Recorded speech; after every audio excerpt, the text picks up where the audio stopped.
की बहुत बहुत शुभकामनाएं। व्रत कथा। प्राचीन समय में एक साहूकार था जिसके 7 बेटे और 7 बहुएं थी। साहूकार की एक बेटी भी थी जो दीपावली से मैं ससुराल से मायके आई थी। दीपावली पर घर को लीपने के लिए सातों बहुएं मिट्टी लाने जंगल में गईं तो ननद भी उनके साथ होली। साहूकार की बेटी जहाँ मिट्टी काट रही थी वह उस स्थान पर शाहू अपने 7 बेटों के साथ रहती थी।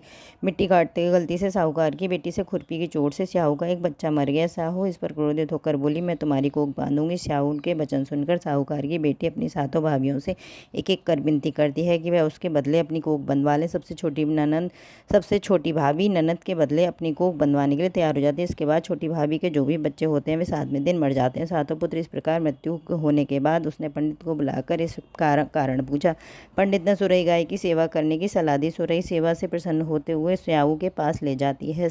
रास्ते में थक जाने पर दोनों आराम करने लगते हैं। अचानक साहूकार की छोटी बहू की नज़र एक ओर जाती है। वह देखती है कि एक सांप गरुड़ पंखनी के बच्चों को डसने जा रहा है और वह सांप को मार देती है। इतने में गरुड़ पंखनी वहां आ जाती है और खून बिखरा देखकर उसे लगता है कि छोटी बहू ने उसके बच्चे को मार दिया है। इस पर वह छोटी बहू को चोंच मारना शुरू कर देती है। छोटी बहू इस पर कहती है कि उसने तो उसके बच्चे की जान बचाई। गरुड़ पंखनी इस पर बहुत खुश होती है और सुरई सहित उन्हें स्याऊ के पास ले जाती है। वहाँ स्याऊ छोटी बहू की सेवा से प्रसन्न होकर उसे 7 पुत्र और 7 बहू होने का आशीर्वाद देती है। स्याऊ के आशीर्वाद से छोटी बहू का घर पुत्र और पुत्र बधुओं से भरा हो जाता है। बोलो अहोई माता की जय।